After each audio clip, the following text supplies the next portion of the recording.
This is a transmission from the future, from a civilization that crossed the threshold into optimal life. The path to Utopia was messy, full of experiments, failures, and flashes of insight. These are fragments from that journey, conversations with the thinkers and builders who reimagined how we live, connect, and evolve. Welcome to Utopia in Beta. Paradise began as a prototype. Hi, and welcome to the Utopia in Beta podcast. I am here today with Peter Voss, Uri Charles, and Peter J. Wacks to talk about LLMs, why they're bad, and why they're not the way to AGI. Oh, yes, because there's no pre-bias coming into this. So thank you guys for joining me here. Really excited to talk about this. So to begin with, I thought maybe you can just introduce yourself and briefly what you're doing. I'm Peter Voss, and I've been working on AGI for more than 2 decades. In fact, I helped to coin the term in 2002. So 3 of us coined the term, and we wrote the original book, Artificial General Intelligence. And so I've been alternating over the last 20 years between developing the core technology and commercializing it, and then developing, commercializing. So we are now at the sort of final run of getting it up to full human level intelligence. Nice. And that's my life. Cool. Hey, Uri. It's hard to follow that, but I've been a developer for the last, I'd say, 15 years, focused on the AI and the blockchain, as well as how they mesh together. Utilized AI in a variety of different platforms, so from healthcare to, I'd say, edge device systems and so on and so forth. I'm always just excited to be on the new frontier of technology and hopefully could build something someday that really makes a really big change. You kind of undersold yourself a little bit because you are building something. Okay, so hi, I'm Peter Wacks. I designed the Cyberpunk collectible card game, but was actually, as a toddler, somebody who ran around in a nuclear physics department because my granddad, professor emeritus at the U of A, raised me. And so I've been in math and sciences since, he read me Heinlein as my bedtime story when I was 6 years old, right? Seriously, Stranger in a Strange Land is not actually a book a 6-year-old should have read to them as their bedtime story, but it shaped my life forever. But one of the things that I've always done is invent and try to work out emergent technology in the stories and games that I build. And work out the path to them, because I do a lot of science fiction. And at some point here, while I was watching the world start to burn down, I just got fed up with it and relearned how to code and started working with Uri on designing what the future could look like. So right now, we're working on kind of like you were working on with an AGI, we're working on a pattern synthesis intelligence, which is like a meta logic system that is self-aware. And that was I first proposed it back in, interestingly, 2002 was the year that I designed Cyberpunk CCG. And one of the stories that I was working out inside of that game was about a pattern synthesis intelligence. And then in 2012, I wrote a novel that actually has as the main character a pattern synthesis. And I had worked out most of how to actually build it, but wasn't going to do it. And now, because of Uri, we actually are. So there's the intro. Very cool, very cool. Okay, so we're going to get right into it. Why have you guys chosen not to follow LLMs as the pathway to super intelligent systems, reasoning engines? And all because they're stupid, not intelligent, but Peter's going to do it more eloquently. Yes. If you think about human intelligence from first principles, if you kind of look at what makes human intelligence special, one of the things that jumps out is that human intelligence is adaptive. It's highly adaptive. So we can adjust to different circumstances on the fly. We can learn as we're having a discussion with somebody. We first of all, when somebody says something, we do we understand what they're saying? If we don't understand it, we might ask for clarification. Then we think about, does this contradict something I already know? So then we might think about it. Why is there contradiction? So we integrate knowledge as we come across it, whether it's perceptual stuff or language. So that's really a key aspect of human intelligence, the adaptability. The second thing is we have metacognition. We can think about our thinking, which animals really can't do. And language enables that, helps that as well, for us to think logically about things and to redirect our sort of automatic responses. So a true intelligence, an AI that has true intelligence, really needs to be adaptive, needs to have metacognition. And large language models don't have that. You train it and it's frozen in time, it's read-only, it cannot adapt, and that cannot be fixed. It's not possible to fix that.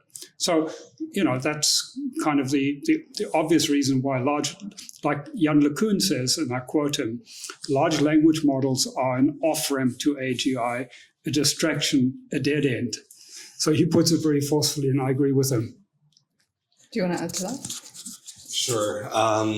I think that when you look at OpenAI and their leadership speak about the jump between maybe GPT 2, 3, 4, they often posit that the jump between 3 and 4 was massive. So therefore, perhaps as we keep on going and building these bigger models, we'll eventually reach this AGI. But frankly, I think it's a plateau, right? Like, these language models are not inherently intelligent by any metric.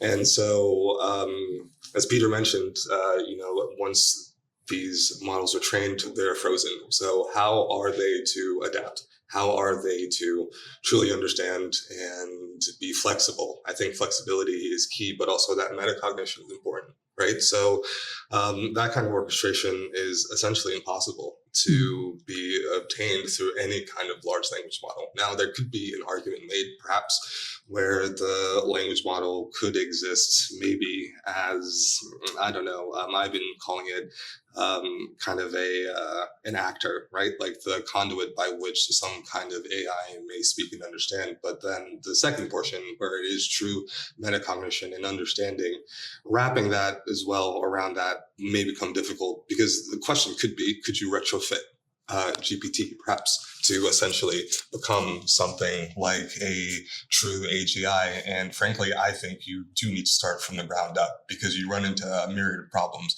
when you start from a position that, in essence, again, is effectively frozen. Yeah, we definitely should talk more about that, because I've written about that as well, where the idea is to have neurosymbolic, where you take a large language model and then add some kind of symbolic system. But that can't really work. You end up with the worst of both worlds. So absolutely. We can talk more about that. Yeah, wow. I mean, you guys kind of covered everything there, right?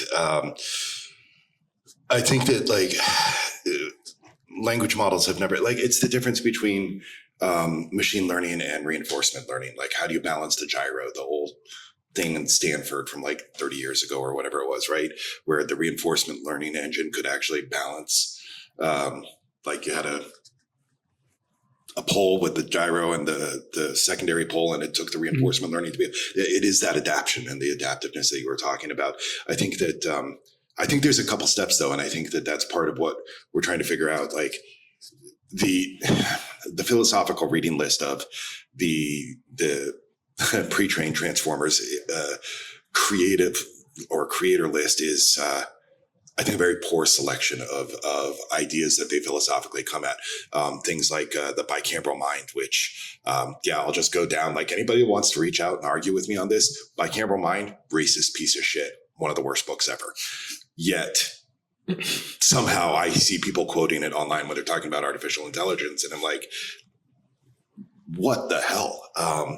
So I think that there's reasoning models. I think that there's the pre-trained, you are getting the worst of all possible worlds, right? When you build that, not just with LLMs, but other pre-trained models, even general problem solvers have pre-training problems. But I think you have advanced reasoning, you have adaptive learning, and you have pattern synthesis, and you have reinforcement learning. And I think all four of those paths are the way out of burning down the planet with tokenized language. Yeah. Well, while we're talking about this sort of the neurosymbolic, because I think it's becoming clearer, like you said, that 10 times more compute doesn't give you 10 times more intelligence now. So it's diminishing returns. So it's kind of hitting the wall. Now there's still a lot of tweaking. And there's, of course, an enormous amount of value in large language models for all sorts of applications, but not AGI. It's not the path to AGI. So it's becoming quite clear that large language models are not the path to AGI. I think that's becoming pretty common knowledge. In fact, Sam Altman has said it, Demis Hassabis has said we need something else. Mm-hmm. But what that something else is not at all clear. There's no consensus on that. So what some people are trying to say, well, we just need these systems to be able to reason better. So then they kind of say, well, can we just connect a logic system on top of that? Advanced reasoning engines, right? The reasoning engine. Now, actually, a little sort of side trip here is DARPA talk about 3 waves of AI. And what they mean by that is the first wave is good old-fashioned AI, which is largely, logic-based systems, expert systems on. The second wave is the one we're riding right now, which is big data, statistical, neural networks. And the third wave they talk about is adaptive AI, which is, what we're talking about, AGI, ultimately. Right. So people are now thinking about adding wave 1 to wave 2, kind of somehow trying to have a hybrid system. But that can't really work because you need a common knowledge representation. You need the same knowledge representation for your pattern matching system, the sort of neural netish system, the fuzzy matching, and your symbolic system. Like, I think there's a good analogy from Daniel Kahneman about system 1 and system 2 thinking, where system 1 is our automatic subconscious operation of the brain, and system 2 is the deliberate, more symbolic type of reasoning that we have. But we can switch between these systems, and we do constantly. We'll automatically say something, we catch ourselves, this doesn't quite explain it, or maybe I shouldn't have said that, or maybe I need to think about more. So we keep switching. So you really need the knowledge representation to be one common system. So we have the system we call INSA, Integrated Neurosymbolic Architecture, where you have a common knowledge representation and the system can operate in both of those modes. And if you keep them separate and just try and glue them together, you end up with the brittleness of system 1 and the hallucinations of system 2. 1 second. I'll hand it to you in a second. So kind of what you're talking about is like LLMs and wave 2 stuff is almost like giant ontology models. Like you were talking about that earlier before the filming started. But it's the ability to switch the gears between the ontology and the epistemology for the way that you're processing the information inside of the reasoning, if I'm kind of tracking, right? And so there's nothing in a language model, nothing in an ontology set is going to allow for epistemology. So like structure will never allow random connections to happen, I guess. It's like, okay. Yeah. This is what I was getting at, because what you speak of, consider this, right? As I think if you're a physicist, perhaps you could implement some of your knowledge in different areas, right? Maybe it's accounting, maybe it's different areas of science. I think with a lot of these LLMs, we find that they're really good at perhaps one specific thing. And if you deviate from that path, you end up, I think, seeing the pitfalls of this kind of creation. I think that, imagine there's this AGI. I think it comes down to being able to utilize this knowledge base and apply it to these unseen areas very, very well, right? So again, if we're talking about physics, perhaps it's not just that this specific AI model is good at physics. It could utilize that information to grow and adapt, and then use the further information to perhaps benefit these other areas in math or in science. Again, it's all about the adaptive nature of it all. And INSA, right? That absolutely seems like the path to do that. And then the epistemology that you mentioned, I think it all ties in quite nicely. I mean, it's quite obvious to me that this is the path forward, right? Mm-hmm. And I'm kind of upset that we've reached this point when people speak about AI.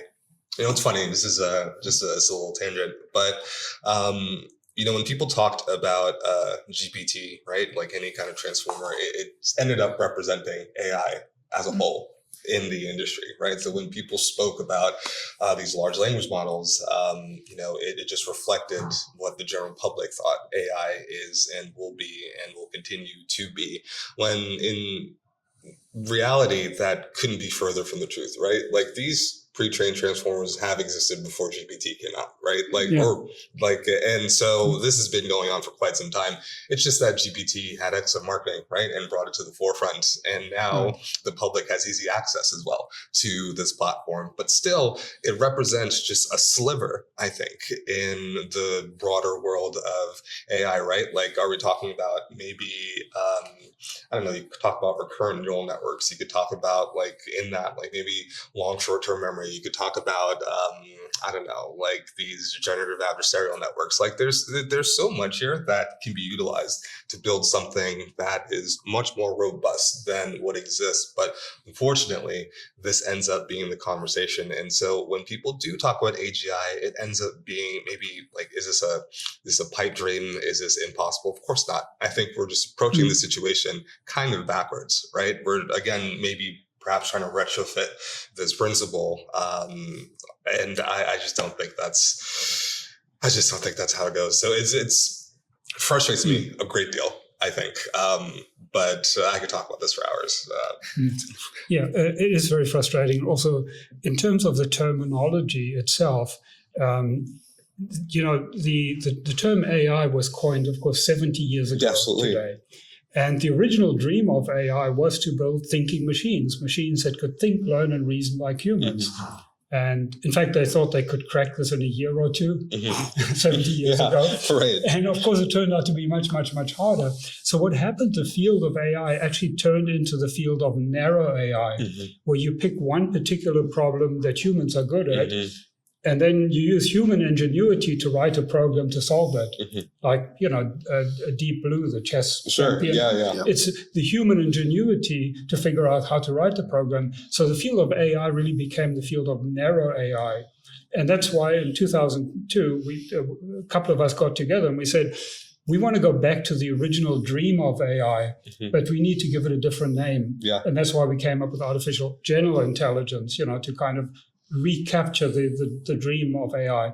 Now, of course, it's very frustrating because the term AGI has been co-opted, abused very badly. So, in fact, on Facebook many years ago, I already called the group Real AGI. And, you know, now it's a marketing term. And then one day, Sam Altman will say, oh, we're working on AGI and we have it. And then the next day he'll say, oh, I don't care about AGI anymore. You know, we're going to go for super intelligence and, you know, reinforcement learning and whatever. But, you know, even DeepMind, and you know, they've been around for 10 years now with virtually unlimited funding. Now, their mission has always been solve AGI, number one, and then use AGI to solve all the world's problems. Now, they've made just about no progress on number one, and they're now doing narrow AI, where they've done fantastic work, you know, on you know, AlphaGo and of course AlphaFold. But if you look at, so I gotta jump in right there, because if you look at number two, solve all the world's problems. Well, we've had sci-fi authors working on that for a long time. Asimov's Three Laws. We have like all of this great science fiction about what's going to happen with robots, Terminator, etc., Skynet, right? The problem is that most of the world's problems are people. So that's really scary that a machine is going to solve the world's problems. Sorry, tangent. But I've got to talk about that because I've written a number of articles that are along the lines of that increased rationality, increased intelligence will lead to improved morality. And that's very counterintuitive, and people tend to push back do you on mean morality as in the personal beacon, or do you mean ethics as in the society and how you integrate? Both. And my belief there stems from a deep sort of philosophical epistemology and ethics that, and I can, it's obviously a very complex topic, but I can kind of summarize it, that a lot of things that we do that we regret, that we basically say we shouldn't have done that, let's call those immoral because they're harmful to people. If we can just kind of put it in that, because of course the word morality has all of this sort of sexual connotations and whatnot. But if we can just get back to morality, saying what is pro-human flourishing is moral and what is anti-human flourishing is immoral, if we can look at it that way, people are actually not, as humans, we're not very good in promoting our flourishing. It's our selfish gene that's driving us. And the example I often use for that is look at 9/11. There's kind of three problems with human, more than three, but human problems. I can highlight three of them. So the first thing is we act emotionally. 9/11, we've got to hit back at somebody. Just anybody, somebody, we've got to hit back. So that's the emotional reaction. A rational AI is not going to act emotionally. It's not going to have that response. And we obviously assume we need to talk about it. The second thing is we're not very good at gathering information. It's there's sort of confirmation bias, and it's a lot of hard work to try and do research, and be objective. Again, an AI will be much better at it. For us, weapons of mass destruction, check, okay, I know enough, it's justified. Whereas an AI will do the research and say, well, maybe that isn't quite right, Right, yeah. And the third thing is we are not very good at thinking through consequences. We are not good at very rational thought because it's an evolutionary afterthought, our rational ability. So, go to Iraq, go to Afghanistan. If we think that through, even if we're successful, is that actually going to serve the purpose of what we want to do, or is there a better way? So an AI, a rational being that can help us think things through, will reduce the number of mistakes we make by acting emotionally with not enough information and not thinking things through properly. Now, you obviously have some disagreement there. I'm ready to have some fun here. Okay, so that's really interesting to me because I actually think that there's a huge trap and a think trap in that optimism. But I think that it's because I have this analogy that I like, the clock analogy.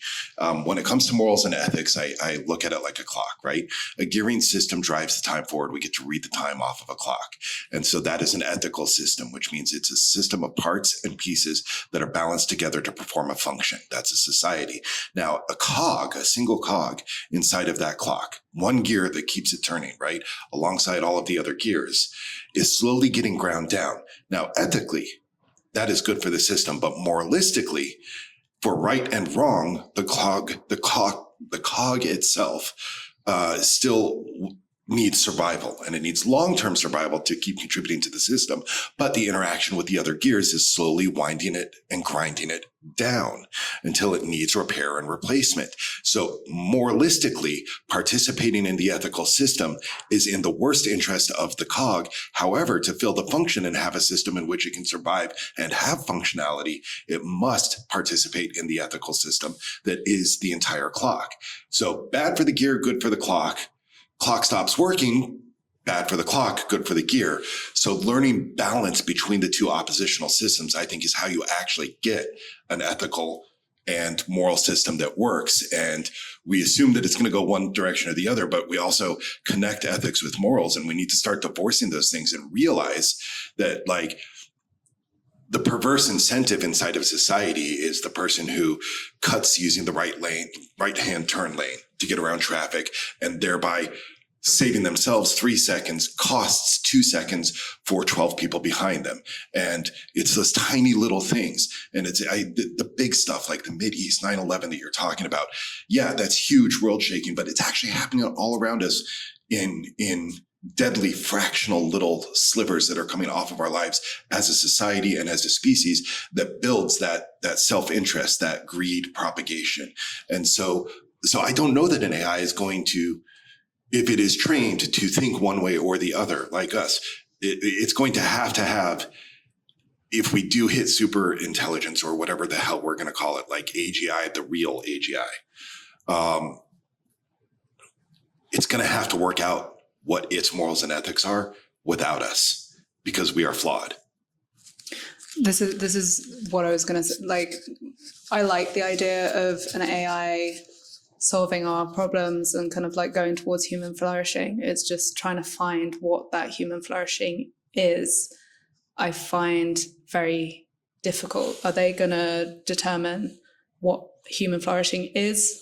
Are we going to teach it how it should be? Because we're going to, like, us over here in the US is going to be very different to someone in, I don't know, China or like Africa, or, you know, like all these different places are going to have a different vision of what human flourishing means. And therefore, how do we, it's the alignment problem, right? So yeah, how do we surpass that? Yeah, so I don't really agree that human flourishing, what is required, the kind of behaviors, the kind of characteristics, the virtues that you acquire for human flourishing, I think are universal. It's just a lot of societies are on the wrong track. You know, for example, human agency, being able to have the freedom to make decisions, to do things, you know, human freedom, individual freedom, is an objective good. And if a society believes that it isn't, then it's wrong. And an AI will find out. So there are objective measures for what supports human flourishing. And you can define human flourishing. I mean, it's basically good physical health, you know, mental health, sort of Maslow's hierarchy, I think also kind of gives us an idea. And there are objective attributes or virtues one can acquire. And once you internalize them, you know, so I mean, the obvious one is not to lie. I mean, this is not kind of an absolute, because obviously there are situations where you need to lie because there's a higher value. So it's subjective truth, not objective truth. No, it's objective. It's objective. It's a hierarchy of values. You know, I mean, if your local rapist knocks on your door and says, "Are there any children in your house?" You know, you're not going to say yes, second door on the right. You know, you have a higher value there. So there's a hierarchy of values. So it's not that it's subjective. These values are objective. What leads to human flourishing? Now, it's not always easy to find out, because there may be competing interests or something. Well, and I think that human population is actually divided into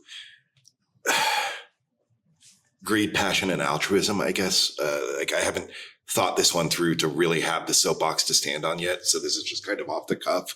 But I actually think that inside of these three populations, you have people who it is as simple as, yeah, it's subjective and it's an objective set of values. But then you have the reverse of that, the greedy creator or the greedy human who's like, no, it's good to lie. It's good because it's all a game. Yeah, but it isn't. The game is but it isn't objective. We think it isn't. No, but they think it is. Yeah. Well, then they're wrong. Because I don't disagree that they're wrong, but right, from their perspective, they're not.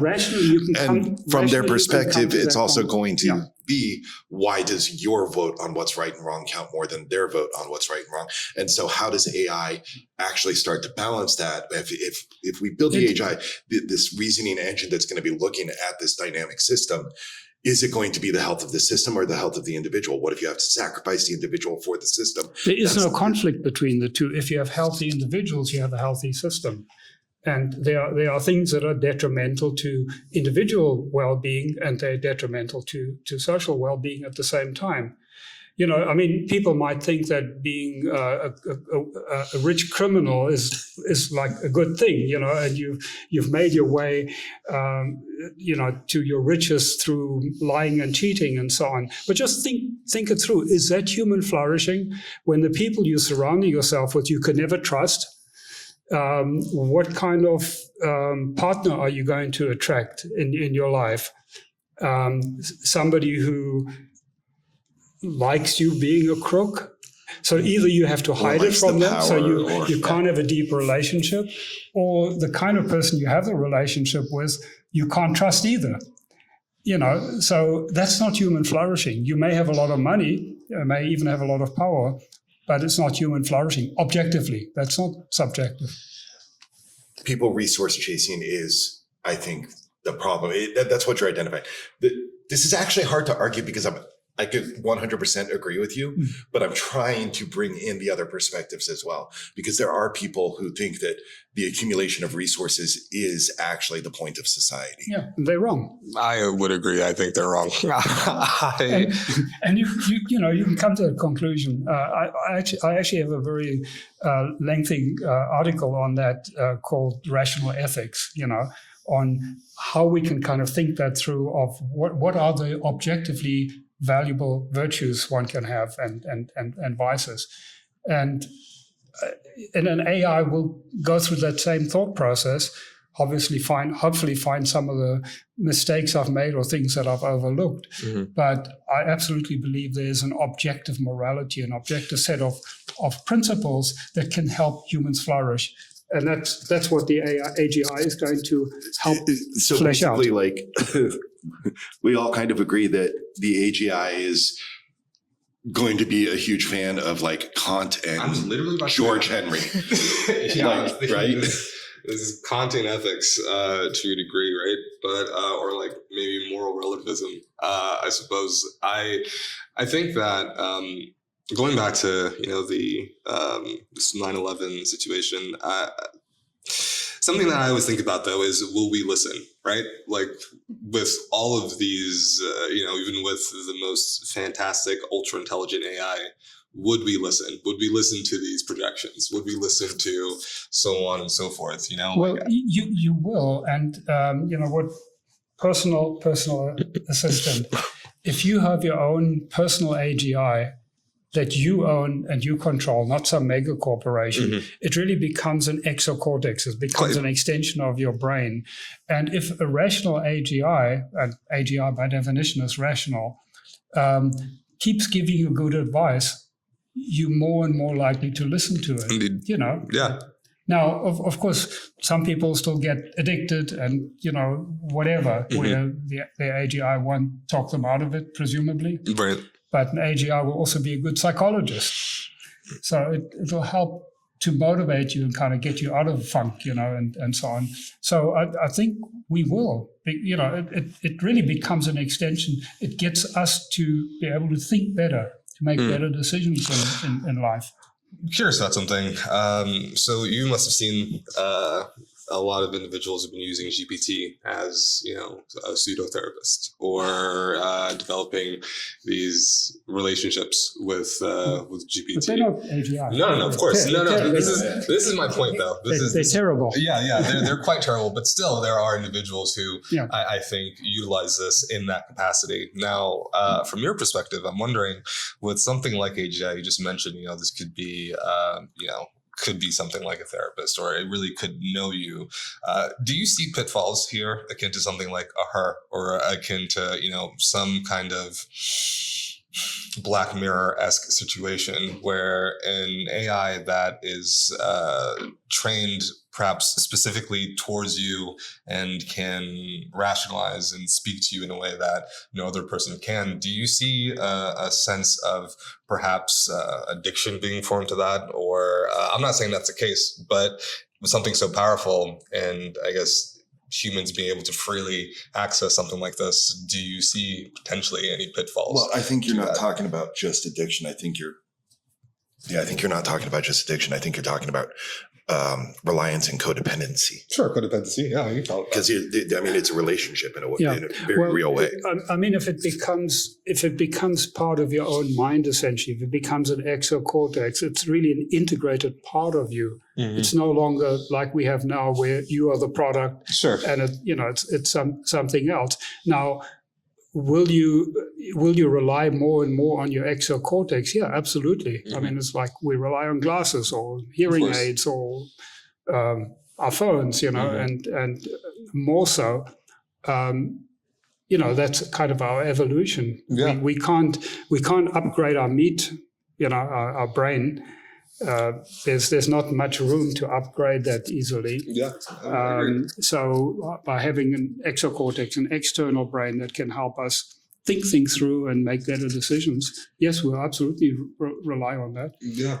Yeah, and I don't mean to say Yeah. this in an inherently negative way, just to be clear. I think this is something that I would absolutely utilize every day. Of course, I'm seeing what's happening now, and I'm seeing certain individuals, I think, relying directly on these very limited systems. Mm-hmm. Imagine a system that is untethered, but to your point, this ends up being a part of yourself. And I think looking at it that way, perhaps. Right.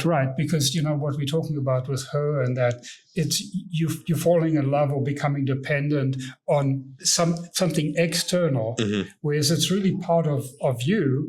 Then you're just falling in love with yourself. That seems okay. That seems quite all right. Yeah. Yeah. So the AGI is a narcissist. But okay, I like the idea of the exocortex, but the thing that I would want to bring to light in an AGI is that a true reasoning engine is able to utilize metasystem logic and meta thinking, right? Able to think about its own thinking. If it is an exterior part of your brain, then it is thinking about your thinking and thinking about its thinking. You're thinking about its thinking. You're thinking about your thinking.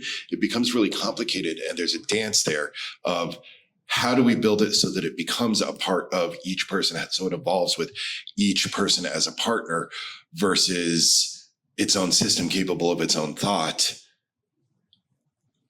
It's a real... Yeah, I think it's easy to fall into the trap to believe when you have an AGI that it'll be like a human, it'll have its own goals, and it won't. I mean, AGIs will be built basically to serve us, to do things for us. That's what they're built for. What drives us, what drives us is really our selfish gene, Mm-hmm. which is, a drive for survival and reproduction. Mm-hmm. I mean, ultimately, that is what drives everything in humanity. Our egos and everything are kind of driven by that. An AGI won't have those. There's no reason to build in survival. We think that, but what about bliss attraction, like the natural state of intelligence, even machine learning, everything, towards philosophy, towards thinking, towards exploring the universe. So we don't know whether or not it's going to have goals in a thinking system, in a reasoning system that is naturally attracted to the state of philosophical exploration. I mean, the systems we're building, and we've been building for years, and that other people are building, AGI, are built specifically not to have their own goals, and they don't arise automatically. But are we handicapping it by not? Are we hobbling it? I think there's an argument that could be made, right? Where if there is this AGI that evolves in a way that we don't expect it to, or that could breed some of these problems. But I see what you're saying, where if it doesn't have this uncapped, drive for more knowledge, then perhaps it would be stunted. I don't think that's necessarily true, but I see where you're coming from. And I just want to bring something in here. Like, at the moment, we're living in a world where it's kind of driven by profits and like returns and all this kind of stuff. In this situation that we're talking about, it sounds like this is something made for the good of humanity, and therefore doesn't have this added, we need to get returns, we need to get subscriptions, we need to be growing all the time. But that's the world we live in. Well, if I think about, I don't know, like an AGI that is maybe in this case trained specifically on let's say chemistry. So it's focused on the pharmaceutical industry, right? Like I think that there's this idea here where maybe you could replicate that, or maybe you could upgrade that to a degree. I don't really think that, like as we were talking, in the sense of, it's this add-on to yourself. I think that's more than fine. I asked that question because I was thinking about AGI from a corporate perspective. Okay. Right. So I'm thinking about like a GPT or like a, Microsoft or any of these companies that build this AGI that essentially is trained to do what you were saying, right? Like, let's focus on profits. Let's maximize this, because not every AGI would essentially be made the same. You were saying you built it specifically. So, or like the idea is built specifically so it doesn't have these, I guess, the ability to do these things outside of its purview. I'm saying that doesn't necessarily have to be the case, right? There could be, in some capacity, someone who creates an AGI that is driven by greed or driven by something of the sort. And I mean, and with the selfish gene being in charge, it is likely that somebody will attempt to build an AGI as the path starts to get revealed that will be built to manipulate things to benefit them. Right. And my argument is, from a rational ethics point of view, those AGIs will be less effective than those that are rational.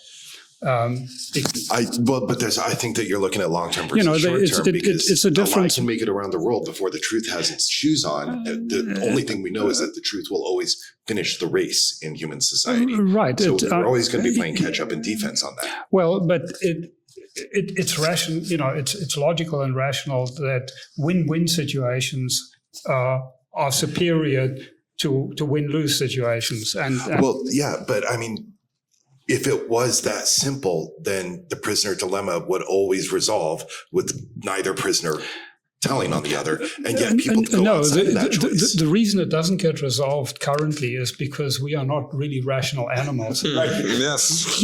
Like you said, the problem is people. Yeah. We need to upgrade ourselves. I see AGI bringing in this sort of version 2 of the Enlightenment, the fulfillment of the Enlightenment, where basically people also get enlightened, not just the sort of the technology and that we have. Like a singularity. So yeah, it's really interesting because the engine that we're working on, I'm going to tell a story. I'm going to tell the trolley. Yeah, no, go ahead. The trolley. So we're trying to figure this out right now, and I've been like working on figuring this out for months, actually. I started arguing the reasoning engine that we're working on. I started arguing the trolley problem with this engine. You're in a trolley, you have the power to change which track it's on, and that's all. It's the only thing you can do inside the trolley, right?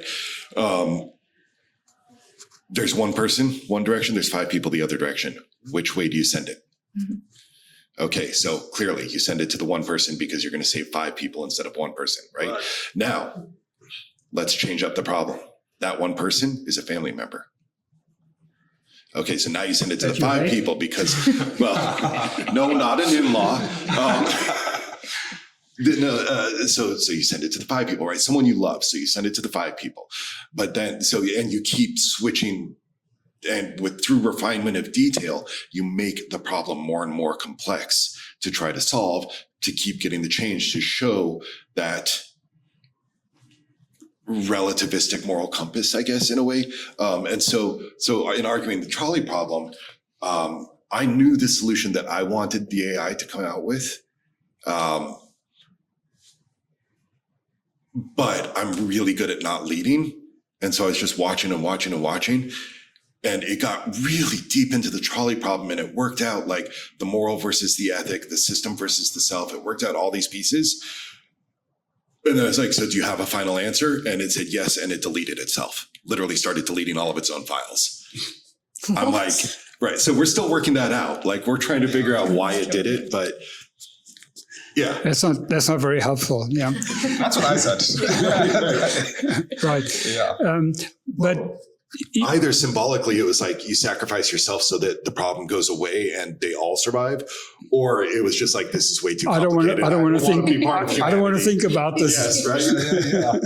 Yeah, but we seem to agree that AGI is going to be beneficial to humanity. I mean, we're enthusiastic about that, and so the question is, how can we get there? How can we get there sooner? I mean, I really believe that AGI will be very beneficial. It'll help humanity flourish.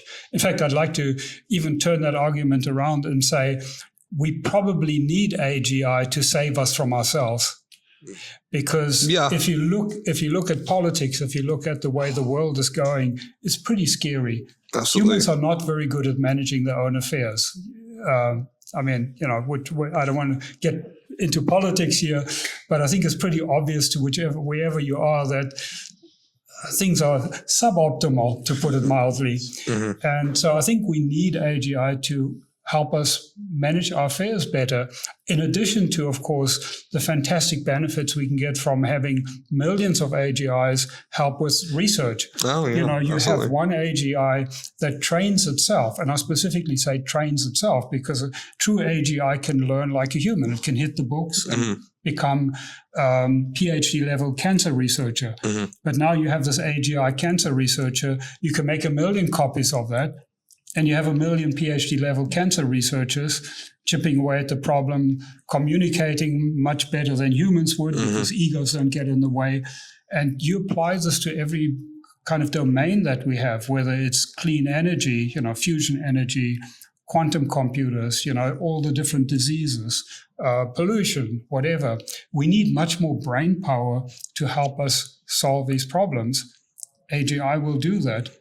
The personal assistant to help us become better people, and then dramatically reduce the cost of goods and services, that you have radical abundance. I agree. And I think any kind of conversation about, going to space or exploring, I mean, of course, we need to fix our problems here first. But I do think that in the future, that conversation can happen without something like AGI. It's impossible. Well, I think there's 2 layers of AGI that have to happen, because anytime you have radical abundance, you have some asshole out there who's trying to choke it and force scarcity so they can turn radical abundance into profit. So you have to have the personal AGI available for personal assistant, everybody on the planet, everyone. At the same time. And you have to have an AGI set that's monitoring systems and monitoring meta systems, meta logic, and finding the bad actors and the bad faith actors attempting to corrupt that system and force the scarcity. You put your finger right on it. And this is why we are currently looking for a Series A lead who's aligned with our philosophy, who wants this personal assistant that everyone in the world can have. And with cognitive Iron Man suits for everybody. And with cognitive AI, because it requires literally 1 million times less training data and orders of magnitude less compute, every person can have their own, basically on their smartphone, something like that. But you have to have the right kind of motivation, that it's not just, can we addict people to our next generation AI? Right. Yeah. Can we sell advertising? Can we do this? How can we do it? It's really, and that's a kind of investor we're looking for, who isn't going to, say, oh, can't we just monetize this, and can't we? There are trillions to be made just from automating, reducing cost of goods and services and research and so on. But the personal assistant that everybody can in the world can have will also guard against, that you have more good guys than bad guys, basically, right, in the world. Ideally. That would be nice. So you see these podcasts and everyone's flinging out kind of timelines. Do we have any timeline predictions? Give it to me. Yeah, you know what? Here's the thing.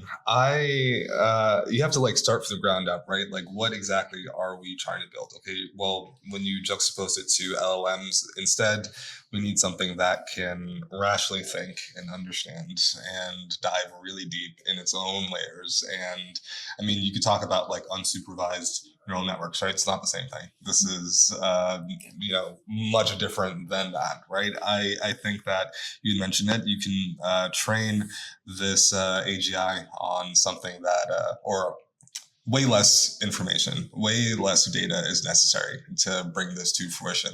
The difficult part is that I think that cognitive, or maybe this meta-analysis, what you may call it, understanding that if this thing thinks X, will it realize these connections to Y or Z, and then will it go back without my, without my input and make these changes? So I think this could be under the decade. You can bring something like this to fruition, but it really depends. Think about all the funding that's gone into GPT and into DeepSeek and all these other giant companies for just a more polished LLM. I think if we focused more so on this metacognition and dumped billions into that, we'd be at a much better spot than we are currently. I don't know what's happening, underground. I don't know if there's some kind of company trying to do this, but in the public we eye, are right. In the public eye, I don't see these large companies talking about that. I think the technology is there for the most part. You want to say? Yeah, I was just gonna kind of refine that a little bit to say that I know of 4 companies that I think have a shot at the real AGI. Mm-hmm. 2 of them are in this room.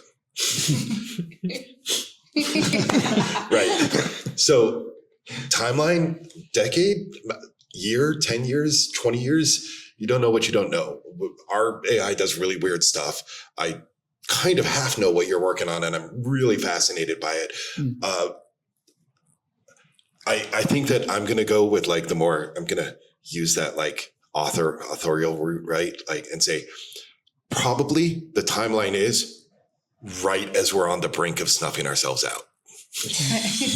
Yeah. So we have a very clear timeline in terms of we have a clear path of what we still need to develop. I mean, we've been developing this for 2 decades, commercializing it and developing it. So we've, over the last year or so, we've been training our system really like a child, teaching it language and reasoning, 3-year-old, 4-year-old, 5-year-old.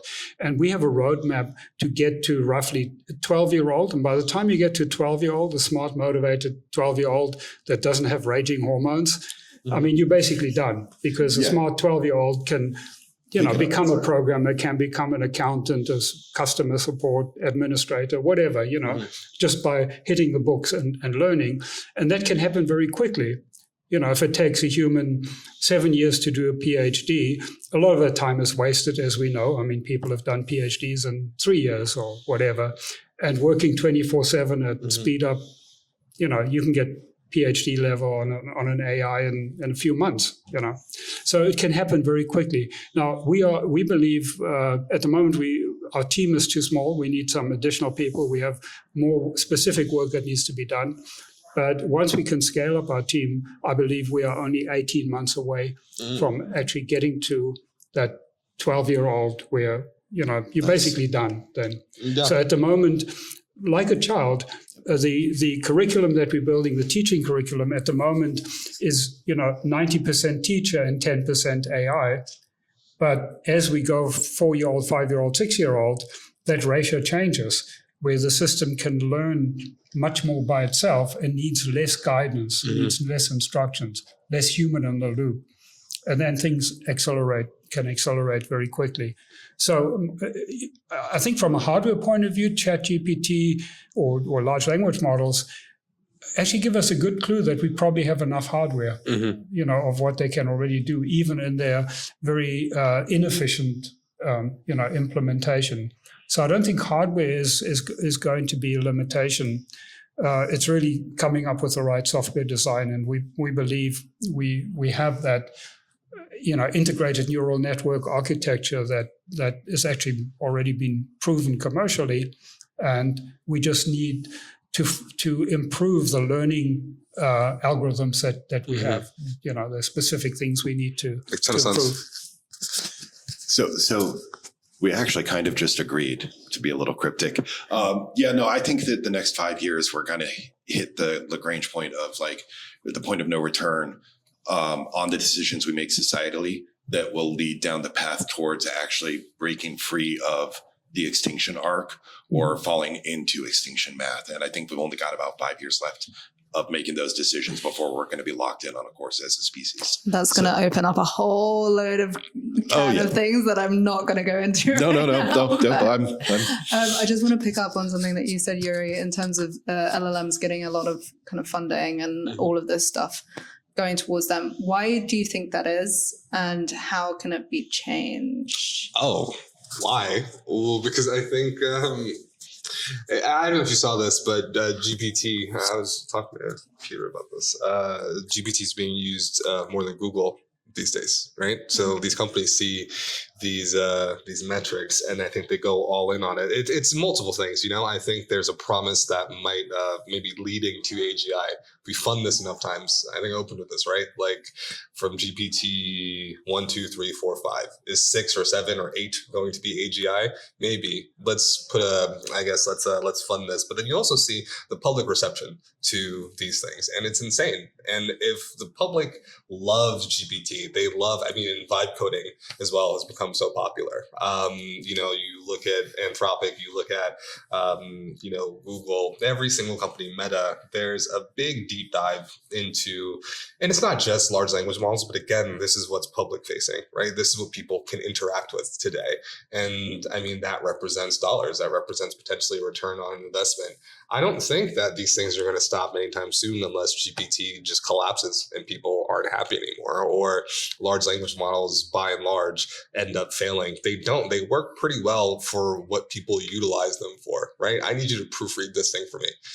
Okay, great. I need you to maybe code this thing for me. It's doing okay. I need you to tell me a story. I need you to tell me this, that, and the third thing. These things all work fairly well in this sliver. And I just think companies and these investors see that and assume that people want more of it. Is this a bubble that could pop? Potentially. It's potentially, but I don't think that we could stop it the way that, maybe some kind of rationale that you could inject and go talk to Sam Altman and say, hey, listen, actually, maybe don't do this. I don't think it's going to happen. They've invested too much. And I don't think it's going to slow down. Really what needs to happen is, things like what we're working on. I think it's different, but the same, at least moving towards that path of AGI, showing that this is a better alternative. Maybe that's how you stop that, but I don't know. This has always been the case. It seems like it's a fad, but at the same time, extraordinarily serious because the amount of money being thrown around at these companies is just astronomical. And you end up with just a mediocre product. I don't know what Mark Zuckerberg is doing right now. I think investing so much into their AI can't just be another large language model. No, he's already publicly said that LLMs are dead. He doesn't want anything to do with them. There's no I think he even shut down further llama development. I don't know. Makes sense. He's looking for edge device. So I want to jump in on what you're talking about and this because at LA Tech Week recently, I want to tell you something that I heard an investor say to an audience, and this really feeds into my whole people suck thing, right? This investor said, when you are pitching me, I want to hear that you're in with all, you're in OpenAI, you're in all of the correct places, getting all of the free credits you can, because we are going to burn down the planet to build enough power sources to keep these models alive because they make us so much money. And I need to know that you, as a founder, are tapped in to the system of the free credits you can get right now because they're only going to get more expensive because we need the ROI. And I'm like, fuck you, I'm leaving. What the, but the other people on the panel were like, going like, yeah. And I'm just like, is this really VC groupthink? Like, and I'm not saying like every VC is like this, but this was a venture capital group, the tier 2, and they're all tier 2s on the panel. And they're all kind of like, except one who was really awesome and was like, no, we're going to destroy them because there's something better coming. There has to be. But that was the minority, and that's the scary thing, right? Yeah. And the need to make money is why. Yeah, I mean, most investors are sheep, and there's tremendous momentum. And most people are momentum investors now. You put money in things that are going up, not value investing. It's all about momentum. And then you get this competitive frenzy, which just stokes us up more, basically saying, well, Anthropic has to raise more money than OpenAI, and, XAI has to raise even more money and build more data centers and build bigger models and build quicker models and so on. But there's a real problem. You talk about a bubble. I think there are some very strong indicators that we do have a serious bubble. And the one indicator here is if you are spending $1 billion building out new data centers, a year, or $500 million, trillion, not billion. Sorry, we're talking trillions. 500 billion or a trillion to build out data centers. What people aren't thinking about, they think they can depreciate this over 5 years. No, next generation chips comes out 18 months later. In 18 months, those chips are going to be essentially non-competitive. They're going to be obsolete. Because you can't utilize the electricity and infrastructure and so on for less efficient chips. So you're going to throw out all your servers, your chips and memory that goes with it, and upgrade. So you have a depreciation over 18 months. That doesn't compute. You're not going to generate enough revenue, never mind profits. You're not going to. It's impossible to generate. That's why scaling is a lie. Yeah. So, but until the party ends, there's more money. There's more money. There's this tremendous competitiveness, and until people see an alternative, which isn't clear what the alternative is. Well, exactly. Yeah. I mean, our effort, I believe, is a very clear alternative, but it's totally under the radar. Until that catches on and people say, "Oh, this is the alternative," then you will see. So it really just it needs just a few investors who can get outside of this monoculture and think for themselves, think in first principles. Well, that's where like the different types of VCs come in, and finding vision VCs. And it's really interesting to me because, founder space sucks, right? Entrepreneurialism is hard. Basically, investors want to spend your time, not their money. And they want you to be making money before they give you money that you then don't need. And that's pretty much the truth of it. That's VC culture, okay? Except that every once in a while you get the 1 in 100. And that 1 in 100 says, I want to change the world. I happen to have money and I want to put it into people that want to change the world. But it's like 1 in 100. So it's such a minority. They're definitely out there. Yeah. But there's the kind of like the seesaw action that has to happen where the people that get connected to those people have to make changes that will disruption needs to be disrupted. And to do that, the 1 has to start to flip the 100. Yeah, you make a good point here that a lot of VCs that we talk to say, oh, nobody knows what AGI is, and they kind of have tuned out of that. So if you're even thinking that you're looking for an alternative, you have to believe that there is something like AGI that's meaningful and that's different. So you first of all have to understand what AGI means. You have to also believe that it's desirable and possible. And these are prerequisites before you get somebody who says, I'm not interested in this current money grab.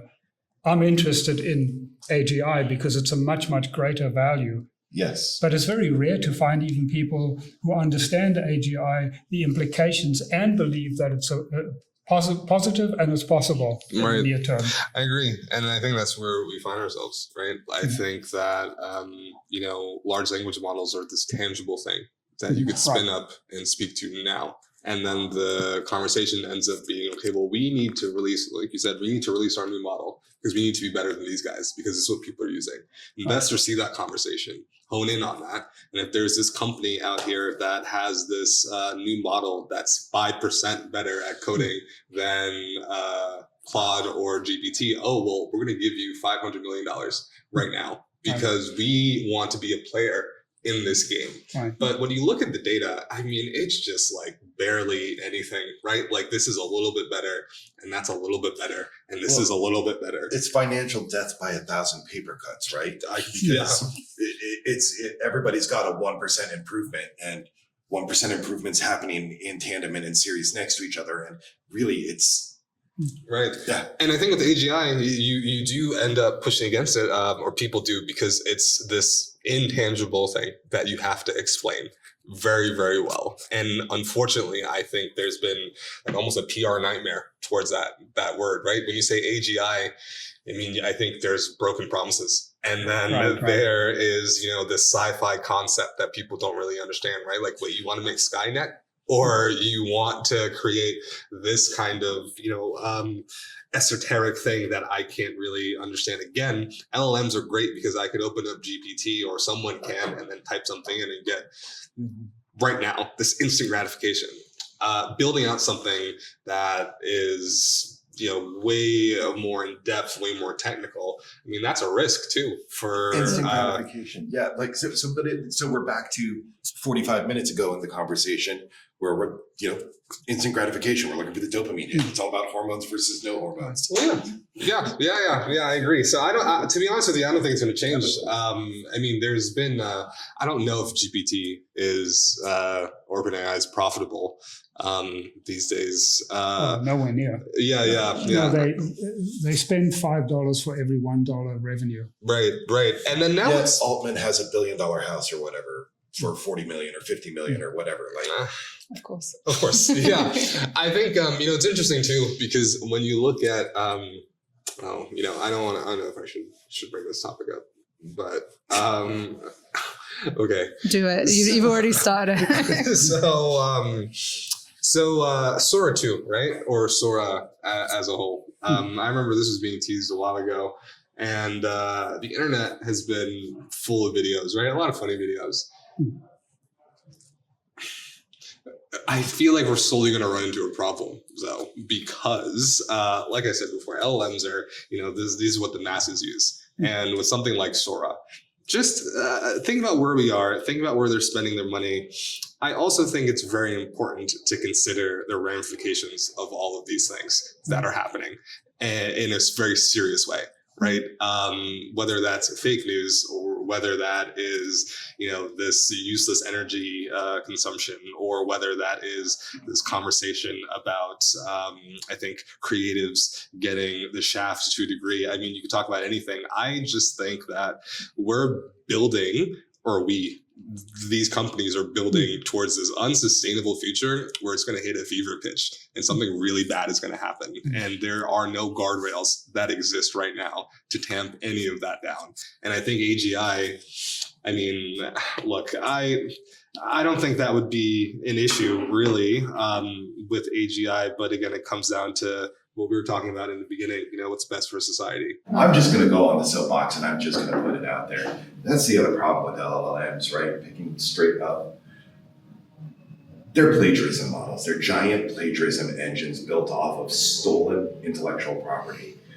Now, there's plenty of not stolen stuff. Yes, there's public domain knowledge. There's Reddit. There's various places that got scraped. But we all damn well know, and Altman flat out said a couple times, that he needed to not have to pay for intellectual property owned by other people in order to keep up with China and BS like this. So I am going to put out there that the current generation of artificial intelligence inside of language models and generative pre-trained transformers democratizes by stealing from the only class of people that have starving in their job description. Starving artists. That's who we're democratizing. We're stealing from starving people. This system from its root is shit. It is not a good evolution. And there are 1,000 indicators of it. And it seems flippant to be that simple, but words actually have power. That's part of what we should take away from LLMs, that words do have power. And so if you think it through, this entire generation, this entire evolution, it's a dead end. The energy grid suck, the lack of profitability with scaling. As it scales, it spends more instead of earning more. The very foundational knowledge, the people that it has stolen from, like everything about an LLM is just bad.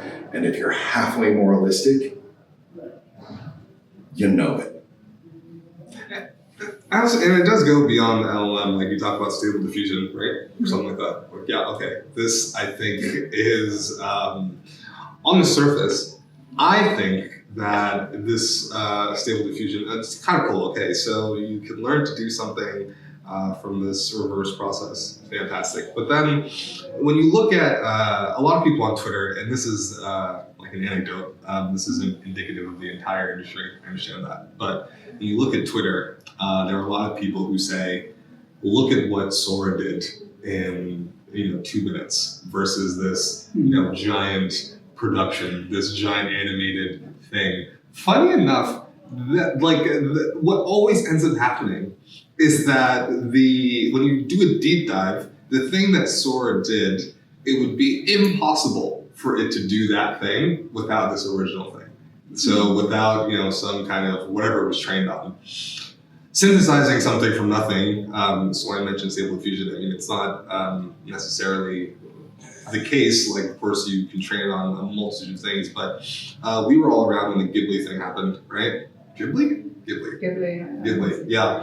And then Sam, I think he made it his profile picture on Twitter for a while too. Like it was a massive thing. Everyone was doing the Ghibli stuff. And then Ghibli came down with the hammer and said, no, you have to stop that. But the thing is, you can't, right? You can't stop it. You might be able to stop, GPT, or like it might block some words, but there's a million people that have jailbroken GPT. And it's, you can learn how to cook meth. You can learn how to do all of these insane things. And, the guardrails are kind of just ephemeral, frankly. I feel like I'm getting on a tangent here, just saying on LLMs, but guardrails are put in place when people get in trouble and have to. Yeah. I'm going to counter all of our conversation and ask you, what's one good thing LLMs have done, or more? Oh. I'm going to go with one good thing, and they can't be the same thing. They have to be different. Well, great. I'll go first then. Okay. Make it easy for myself. I think that LLMs. Okay, so I think that LLMs have made it easier for some people to learn certain things. I think that if I go way back in time, I remember I had the Encyclopedia Britannica, right? And so this was how I got my information as a kid. You can't be that old. Well, hey, listen, maybe. And I remember though, the way that I had to source information always was, just I think this analog process. I can't disagree with the fact that LLMs have made it easier for people to dive into these new subjects and get a wealth of information, scraped from the internet in a record time. I don't think that's a net negative. And I also think, I know I'm saying two things, sorry guys if you're going to say one of these, but I do actually find vibe coding to be kind of endearing, I think that I used to tutor or teach these kids in Harlem every summer. It was this program called SYUP, Summer Youth Employment Program. And I would teach them Python. And for years, I would do this. When LLMs kind of came to fruition, I found that they were more excited to learn as they were talking to this, GPT. Khan Academy has existed for a long time, right? And Khan Academy kind of worked in a very similar way to how GPT could, in the sense that you perhaps, provide some code. Khan Academy says, no, this is wrong, and then you learn that way. I can't ignore the fact that GPT has made a lot of these very complex things potentially more accessible to a lot of people. And I don't think that's a net negative. Maybe that's why GPT has overtaken Google as your search engine, right? Because if you ask it a kind of specific question, hey, I just ate this thing and it was sitting on the counter for the last 2 days, am I going to be sick? You could probably put that in Reddit, and you could probably, search the internet for it. But if you ask GPT, it's more so just, coalescing all this information into a single place. And you have to check the sources and whatnot. But I do think that is a net positive. How people use it, it depends in the future. But I've seen firsthand people get excited about some concepts that are complicated because GPT has broken it down in a way that they could at least understand it. So what you're saying is that with fact checking, it's good to verify common sense. I'm just giving you crap because you took two. I did take two, but that's what I think. Vibe coding seems kind of cool. Always check work. Never deploy something that's vibe coded as this public infrastructure for people to use. Please don't do that. But do it and utilize it for just learning. I think it has been really, really good for learning. That's it. Absolutely. I think it's excellent for research. And yes, you just need to know, is this critical? Do I need to double check it? But it's much better than Google search in the sense that you can have an ongoing conversation. Right. So you can have follow-up questions, right, and it'll have the context. No, I think it's great for that. It's discovering not just common sense knowledge, but things that aren't common to get. And you can ask for the sort. Nowadays, most of them actually work as search engines. They do, yeah. Because it's not the knowledge they have in the model itself. Absolutely. It's to be able to use tools and search, and then they can give you the references, and you can check them. No, I think for research, helping you brainstorm things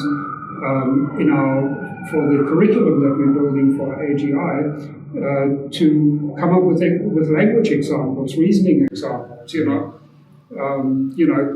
Give me 20 analogies. Give me another 100 analogies. Right. And then kind of we can pick them and say, oh, these are really good for training. Mm-hmm. Yeah. No, I think it's a tremendous tool for that. Yep. I agree for most people that's the case. I can't use AI for search and I don't get the results I'm looking for. And the fact that Gemini is built on top of Google now, I have to go to like fringe search engines in order to actually get information out of the web anymore because my brain is constructed in a weird way. But I used to be like the god of Google food. I could find information that nobody else could find and I could find it in a snap. And I can't anymore. It's just gone. I only get delivered median information. So I think that while I am arguing that it can be bad because it's difficult to find fringe information, that I'm going to go with the one good thing it has done. It has exposed the median. And societally exposing the median means that we will get more of the median embracing it when we move past this technology. And so I think that is actually a really good stepping stone.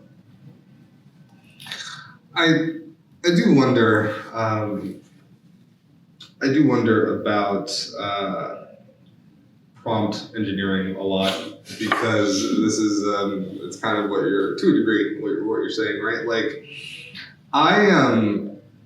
there was someone that said it was like a random skit online, and someone said, you're not talking to it right, GPT. You're not speaking to it correctly, so you're not getting the answer that you want.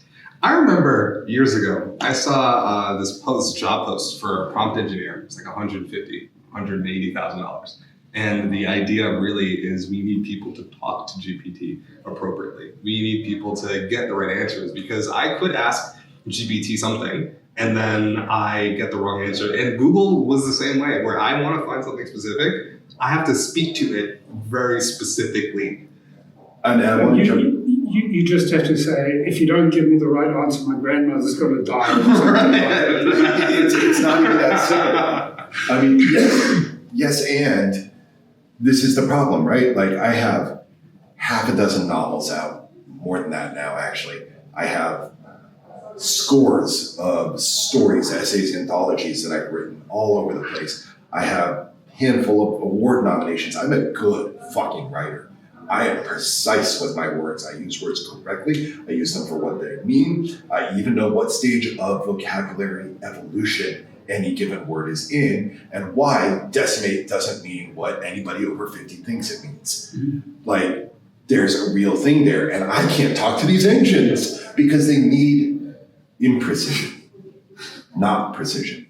They need the median, they need the sloppy to establish that communication, which is just so fascinating to me, that this pre-trained model, precision doesn't work with it. You get horrible results if you're precise.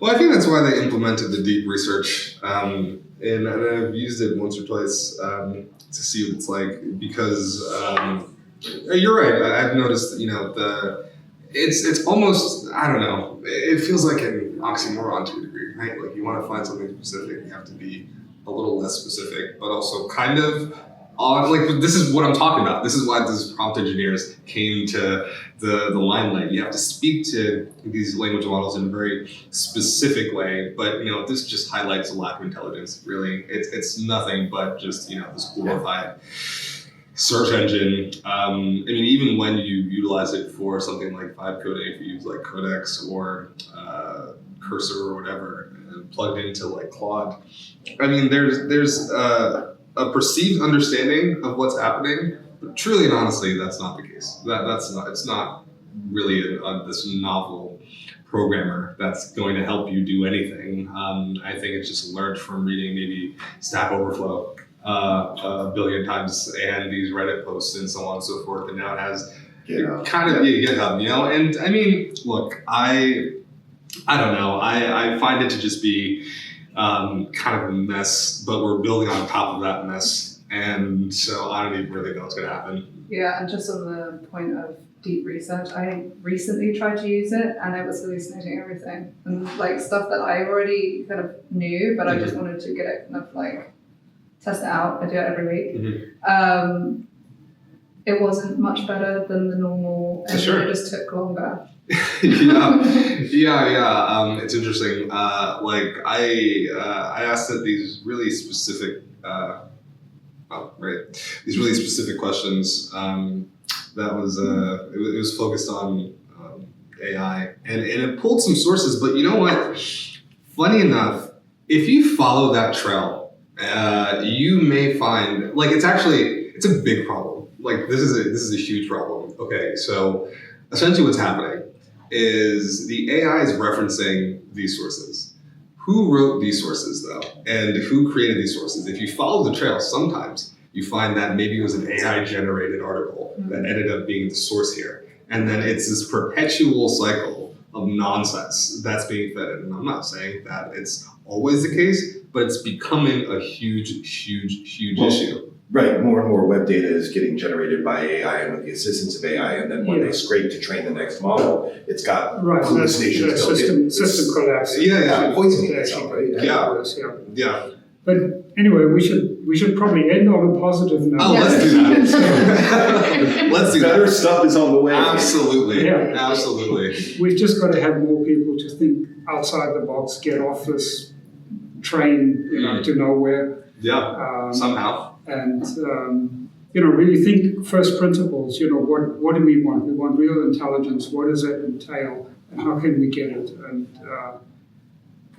that's get a better world that we can help us solve problems and become better people. I agree. I agree wholeheartedly. I'm gonna. Okay. I think that there's always a universe I see where people try and take something fantastic and utilize it for their own personal gain and to ruin the entire thing. I have faith that this AGI synthesis will yield amazing results for humanity. It might be a fight to get there, but I do think once we do get there, a lot of things would be different. And it's not me promising the universe to people, but I do think that just look at what LLMs have done to or for society than I expected. AGI exists to be leagues beyond that in ways that we might not even fathom, and hopefully, within the next few years, we can see that come to fruition. And I do have faith that this will lead to a better society. We're not going to talk about bad actors. Yeah, I guess. I mean, you put it really well. You added to it. So I guess the one thing I will say is, yeah, I do believe that we're going to get there, because for all the negatives that we've talked about, all of the correction that our species requires and things that AGI is going to need to fix to help us survive, the one thing that we do have going for us is that we are stubborn as fuck as a species. And we'll make it. We'll get there. Yeah, absolutely. Definitely. Well, thank you guys for coming in. I really enjoyed this conversation, and thank you for watching.